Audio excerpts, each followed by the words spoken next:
जय श्री राधे। आज हम सुनेंगे पाप मोचनी एकादशी व्रत कथा।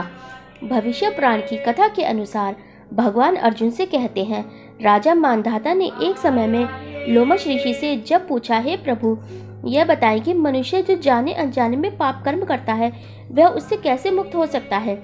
राजा मानधाता के इस प्रश्न के जवाब में लोमश ऋषि ने राजा को एक कहानी सुनाई कि चैत्ररथ नामक सुंदर वन में च्यवन ऋषि के पुत्र मेधावी ऋषि तपस्या पूरे लीन थे। इस वन में एक दिन मंजू घोषण नाम की अप्सरा की नजर ऋषि पर पड़ी, तो वह उन पर मोहित हो गई और उन्हें अपनी ओर आकर्षित करने हेतु प्रयत्न करने लगी। कामदेवी उस समय उस वन से गुजर रहे थे। इसी क्रम में उनकी नजर अप्सरा पर पड़ी। वह उसकी मनोभावना को समझते हुए उसकी सहायता करने लगे। अप्सरा अपने प्रयत्न में सफल हुई और ऋषि वासना के प्रति आकर्षित हो गए। काम के वंश में होकर ऋषि शिव की तपस्या का व्रत भूल गए और अप्सरा के साथ रमण गमन करने लगे। कई वर्षों बाद जब उसकी चेतना जगी तो उन्हें एहसास हुआ कि वे शिव की तपस्या में विरक्त हो चुके हैं।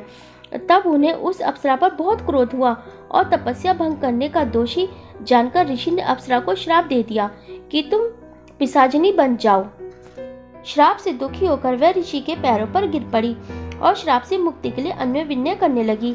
मेधावी ऋषि ने तब उस अप्सरा को विधि पूर्वक चैत्र कृष्ण एकादशी का व्रत करने के लिए कहा। भोग में निमग्न रहने के कारण ऋषि का तेज भी लोप हो गया था, अतः ऋषि ने भी एकादशी का व्रत किया, जिससे उनके पाप नष्ट हो गए। उधर अप्सरा भी इस व्रत के प्रभाव से पिशाच योनि से मुक्त हो गई और उसे सुंदर रूप प्राप्त हुआ। इसके बाद वह अप्सरा स्वर्ग के लिए प्रस्थान कर गई। राधे राधे। पाप मोचनी एकादशी चैत्र मास के कृष्ण पक्ष की एकादशी को मनाई जाती है। पाप का अर्थ है अधर्म तथा बुरे कार्य और मोचनी का अर्थ है मुक्ति पाना। तो पाप मोचनी एकादशी पापों को नष्ट करने वाली एकादशी है। यह व्रत व्यक्ति को उसके सभी पापों से मुक्त कर उसके लिए मोक्ष के मार्ग दिखाता है। इस एकादशी के दिन भगवान विष्णु जी का पूजन करने से अति शुभ फलों की प्राप्ति होती है। राधे राधे। जय श्री राधे। अगर आप हमारे चैनल पर नए हैं तो हमारे चैनल को सब्सक्राइब कीजिए, लाइक शेयर और कमेंट भी जरूर कीजिए। राधे राधे। जय श्री राधे।